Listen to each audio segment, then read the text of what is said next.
ये तमाम issue acidity की सिम्टम शो करते हैं। जो लोग बहुत ज्यादा सूख मिर्च लेते हैं, स्पाइसी चीजें लेते हैं या चाट मसाले का बहुत इस्तेमाल करते हैं, हम्म, कोई भी मेडिसिन एलोपैथी की अगर आप ले रहे हैं उसको आप वक्ती तौर पे तो ले सकते हैं 8-10 दिन, अगर आप लंबा अरसा नहीं ले सकते हैं। ये 3 चीजों का पाउडर हम वजन लेके आप पिसवा लें, ठीक है। Half of tea spoon 2 time लेना शुरू कर दें। जिन लोगों को बहुत ज्यादा एसिडिटी रहती है, हम्म, जिनको इन्फ्लेमेशन है या जिनको एपिगैस्ट्रिक पेन है, ठीक। जो मैदे का मरीज नहीं भी है, वो भी हिफ्ज़े-ए-मात कद्दूम इसको हफ्ते में 1-2 दफा एक एक चम्मच या आधा चम्मच लेना शुरू कर देगा तो वो ताहयात मैदे जैसे मूजी मर्ज से बचा रहेगा। छोटा बच्चा मैट्रिक का स्ट्रेस लेता है, मैट्रिक के बाद वो कॉलेज का स्ट्रेस लेता है, कॉलेज से फ्री होता है, यूनिवर्सिटी से फ्री होता है तो उसको नौकरी का स्ट्रेस है, नौकरी के स्ट्रेस से निकलता है तो उसको शादी का स्ट्रेस है। यानी हम पूरी जिंदगी को देखें, हम सारे लोग गर्क हो चुके हैं स्ट्रेस में। एक और मसला बहुत ज्यादा, मैदे में तेजाबियत, एसिडिटी, हर दूसरे बंदे को इसकी शिकायत है, इसको कैसे दूर करेंगे आप? जी बिल्कुल, एसिडिटी के लिए इसमें 2-3 जी। मैदे से मुतालिक मसाइल होते हैं। सम टाइम सिंपल, अगर आपका देखिए अल्लाह पाक ने हमारा जो एसोफेगस है, खुराक की नाली है, उसके जो उसके अंदर एक ना बड़ी एक लेयर बनाई है जिसको म्यूकोजा कहते हैं। ठीक। म्यूकोजा इतनी नाजुक लेयर होती है कि वो आपके मिर्च मसालों को बर्दाश्त नहीं कर सकती। ओ, जो लोग बहुत ज्यादा सूख मिर्च लेते हैं, स्पाइसी चीजें लेते हैं या चाट मसाले का बहुत इस्तेमाल करते हैं या मुरगन चीजें बहुत खाते हैं तो उनमें अक्सर एसिडिटी भी हो जाती है और जी अल्सर जी। भी हो जाता है। और आपको पता है अल्सर ला कितना ला मुजी ला मर्ज है, जी। अल्सर जख्म को कहते हैं। आपके मैदे के जो अंदर टिश्यूज हैं उसका टेक्सचर के ऊपर खुरदरापन आ जाता है, उसका टेक्सचर चेंज हो जाता है, बाद वहाँ पे छोटे छोटे स्पॉट बन जाते हैं जो आपको मसाइल पैदा करते हैं। इसी तरह डिड्यूनल अल्सर है, इंटेस्टिन, वो क्लाइटस के इशूज हैं। ये तमाम इशू एसिडिटी की सिम्टम शो करते हैं। हमारे पास टिप के अंदर बड़ी बेहतरीन 2-3 चीज़ें हैं। मिसाल के तौर पे जिन लोगों को जलन रहती है वो अपने फ्रिज में से ठंडा दूध एक एक घूंट दिन में 4-5 बार पीना शुरू कर दें, कुछ अरसे बाद उनकी जलन खत्म हो जाएगी। ठीक। नंबर 1। नंबर 2, हम एक और आपको मैं बात बताऊं कि ये जो अक्सर लोग एक सेफ साइड समझते हैं कि ये मेप्राजोल ओमेप्राजोल हर बंदा खा रहा है जी, ये हम खाते हैं हमारा मैदा ठीक रहता है, हम 20 साल से ठीक हैं। मैं आज अच्छा। आपको बता दूं इस बात की, ये कोई, देखें लोगों को सही बात बतानी चाहिए। कोई भी मेडिसिन एलोपैथी की अगर आप ले रहे हैं उसको आप वक्ती तौर पे तो ले सकते हैं 8-10 दिन, अगर आप लंबा अरसा नहीं ले सकते हैं। बेसिकली जितना भी हमारा मेप्राजोल का ग्रुप है ये आपकी बॉडी में हाइड्रोक्लोरिक एसिड जो बन रहा है उसके बनने के अमल को खत्म कर देता है और जिससे आपको सेंसेशन ही नहीं रहती कि आपके अंदर तेजाब, अब तेजाब बन रहा है अंदर लेकिन आपको फील नहीं हो रहा, और अंदर वो क्या मसाइल पैदा कर रहा है, एक वक्त में आके आप कैंसर जैसे मोदी मार्ग में भी मुब्तला हो जाते हैं। ये हकीकत मैं आपको बता रहा हूँ, ये ग्राउंड रियलिटी है। नंबर 1।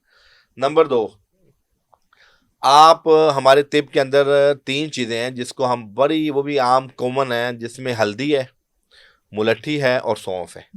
ये 3 चीजों का पाउडर हम वजन लेके आप पिसवा लें, half of tea spoon 2 time लेना शुरू कर दें। जिन लोगों को बहुत ज्यादा एसिडिटी रहती है, जिनको इन्फ्लेमेशन है या जिनको एपिगैस्ट्रिक पेन है, ठीक, पहली खुराक आपको वो असर करेगी और यही नुस्खा आपको रेशा बलगम भी नहीं बनने देगा। जिन लोगों को नाक बंद रहता है, नोजल ब्लॉकेज का इशू है, और ये नुस्खा आपके जॉइंट्स की कोई भी आप दवाई लेना चाह रहे हैं किसी की, उसमें एज ए इन्फ्लेमेटरी काम करेगा, यानी ये जोड़ों के दर्द को भी ठीक करता है। देखना पहले वक्तों में कोई गिरता था उसको फौरी दूध में जो है ना हल्दी डाल के देते थे। ऐसे ही हल्दी एंटीबायोटिक का भी काम करते था, हल्दी जो है एंटी इन्फ्लेमेटरी का भी काम करता था और एंटीबायोटिक भी होती थी।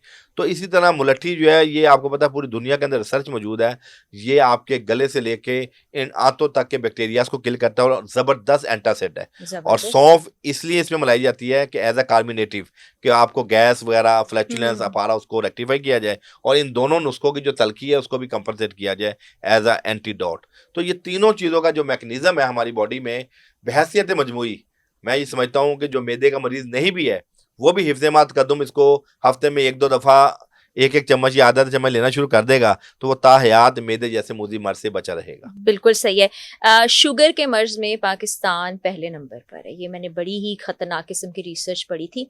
और ऐसा नहीं है वही बात के उम्र के साथ साथ हो रही हो, बहुत यंग उम्र में भी हो रही है। तो शुगर का क्या इलाज मुमकिन है और उससे बचने के लिए हिफ्ज़े-ए-मात कद्दूम के तौर पर क्या किया जाए? बिल्कुल जी, टाइप 1 और टाइप 2 दोनों शुगर्स ने पूरे पाकिस्तान को घेर लिया है। अच्छा, शुगर का ताल्लुक मीठे के साथ साथ स्ट्रेस के साथ बहुत गहरा है। अच्छा, आप देखें हम जिस मुल्क में रह रहे हैं यहाँ का जो माशी स्ट्रक्चर है, लोग बहुत परेशान हैं। यहाँ पहले हमारे बुजुर्ग अपने स्ट्रेस लेते थे, आज मासूम बच्चा जब वो, अब मैं आज की मिसाल दूं, आजकल चूंकि मैट्रिक के पेपर चल रहे हैं, हमारे पास बच्चे आते हैं, उनके वालिदैन कहते हैं ये हमारा बच्चा, इसकी भूख खत्म होगी। मैंने कहा क्या वजह जी? वो पेपर का स्ट्रेस ले लिया जी। अब छोटा बच्चा मैट्रिक का स्ट्रेस लेता है, मैट्रिक के बाद वो कॉलेज का स्ट्रेस लेता है, कॉलेज से फ्री होता है, यूनिवर्सिटी से फ्री होता है तो उसको नौकरी का स्ट्रेस है, नौकरी के स्ट्रेस से निकलता है तो उसको शादी का स्ट्रेस है। यानी हम पूरी जिंदगी को देखें, अब हम सारे लोग गर्क हो चुके हैं स्ट्रेस में, और ये स्ट्रेस भी एक बहुत बड़ी वजह है शुगर की। दूसरे नंबर पे हमारी खुराकें बड़ी नाकिस है। आप देखें, हम हाइजेनिक सिस्टम ही नहीं है हमारे मुल्क के अंदर, में बड़ा दुख होता है। मिसाल के तौर पे बाहर आप गंडेरी खा रहे हैं, गंडेरी आपके लिए फायदेमंद चीज है, लेकिन वो उसके ऊपर जो पानी तरोक रहा है वो पानी हेपेटाइटिस का रहा है।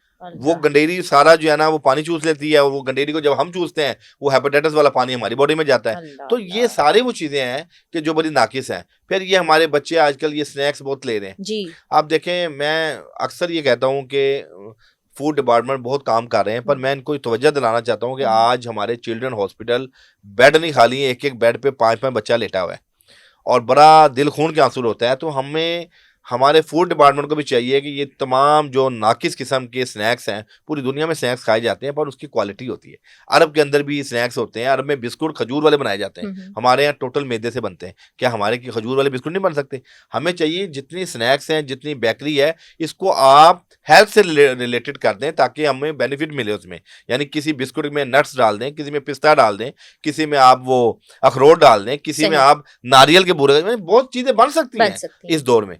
अच्छा, बात शुगर की हो रही थी। शुगर ऐसा मुजी मर्ज है जिसके अंदर अगर आप प्री डायबिटीज में भी चले गए हैं ना, तो समझ लें आपकी बॉडी के अंदर लेथार्जी, असाबी कमजोरी और 3 मेजर ऑर्गन है जो आपको मुतासिर करता है शुगर, जिनको शुगर हो जाती है। वो क्या? एक दिमाग, एक दिल और तीसरा गुर्दे। अल्लाह। हमारे यहाँ एक बहुत बड़ा अलमिया है। देखिए, मैं अगर आपको ट्रीटमेंट की बात करूं तो बहैसियत मुआलिज जो बेस्ट ट्रीटमेंट है वो इंसुलिन है। आप हैरान होंगी कि एक हकीम होकर इंसुलिन की बात कर रहे हैं, लेकिन देखिए हमें लोगों को सिक्योरिटी देनी है और सिक्योर करना है। इंसुलिन वेरी फर्स्ट जैसे आपको सिक्योर कर देती है। जो लोग बहुत ज्यादा, जिनकी 400-500 शुगर है, मैं समझता हूं उनको वेरी फर्स्ट जैसे इंसुलिन पे आ जाना चाहिए। अगर आप इनिशियली तौर पे प्री डायबिटीज में हैं तो फिर आप हर्बल दवाइयों का सहारा ले सकते हैं। हर्बल दवाइयां आपको संभाल सकती हैं, लेकिन उसमें आपका लाइफस्टाइल बेहतर होगा, आपकी ग़िज़ाई चार्ट बेहतर होगा, और आपका रहन सहन, उठना बैठना, सब चीजें उसमें काउंट करेंगी। हमारे पास तिब के अंदर एक अर्क है जिसको हम अर्क गुलाब कहते हैं। अर्क गुलाब अल्लाह पाक की ऐसी बड़ी नेमत है जो पेनक्रियास के बीटा सेल की डीजेनरेटिव चेंजिंग्स, जिसकी वजह से शुगर होती है, उसको बेहतर करता है। अच्छा। टाइप 1 में तो हम कोई क्लेम नहीं करते, टाइप 1 बच्चों को भी हो जाती है, और वो उसमें आपने खानी अंग्रेजी दवाई। अच्छा। लेकिन हर्बल दवाई टाइप 2 के अंदर बेहतरीन काम करती है। अगर आपकी शुगर ग्रेजुअली बढ़ रही है 150, 200, 150, 200, तो वहाँ अल्हम्दुलिल्लाह हमारी अद्विया से कंपनसेट हो सकते हैं। हमारी दवाइयों में जामुन जो है उसकी गुठली हमारी दवाइयों में डलती है, उसका बहुत अच्छा रिजल्ट है। एक दवाई है कोरतुम्बा। अच्छा। ये होती कड़वी है, इस बेहतरीन इसमें शुगर में काम करती है। इसी तरह हमारे पास एक सर्स है जिसको हम तुख में सर्स कहते हैं, इसके बीज हैं। असल में हर्बल में ना 10-12 किस्म के नुस्खे हैं। सही। लेकिन आपने शुगर के मरीज उसके मजाज और उसकी सिम्टम को मलहूज़े खातिर रखते हुए दवाई देनी पड़ती है। बाज़ बात हम किसी एक प्रोग्राम में एक नुस्खा बताते हैं ना, वो हर किस्म का बंदा इस्तेमाल कर रहा होता है। सही। तो वहां पे मसाइल पैदा होते हैं। तो मैं ये कहूंगा कि जो शुगर के पेशेंट हैं वो अपनी पूरी हिस्ट्री के साथ अपने मौलिज के पास जाएं, और जो उनका मजाज है उसके मुताबिक नुस्खा देंगे तो शुगर रेक्टिफाई भी होगी, खत्म भी होगी। लेकिन ये रिवर्सेबल है। आप अपनी जिंदगी को आसान कर लें, अपनी लाइफस्टाइल बेहतर कर लें, रातों की नींद लेना शुरू कर दें, और अपनी खुराक में से चीनी को, चावल को और इवन गंदम को, मैं अक्सर इसका मैंने मुशाहिदा किया है हमारे मतलब पे, हमने लोगों को जौ की रोटी या मल्टीग्रेन आटा शुरू करवाया तो उनकी शुगर बहुत बेहतर होगी। यानी हमारी गंदम भी बहुत ज़्यादा उसमें शुगर होती है, वो तंग करती है। आप उसमें ज्वार का आटा ले लें, आप जौ ले लें, मकई ले लें, आप बेसन का, चने का जो आटा है, बेसन जिसको हम कहते हैं, ये वो सारी चीज़ें हैं जो आम बंदा भी ले सकता है, जो एनर्जी बूस्टर नहीं चीज़ें। और आपको पता है रोटी तो ऐसी चीज़ है, आप जितना मर्जी दुनिया की चीजें छोड़ दें, आपसे रोटी नहीं छोड़ सकते। 2-4 दिन 5 दिन बाद आप कहेंगे वो नशा है, चूंकि आप बचपन से ले रहे हैं।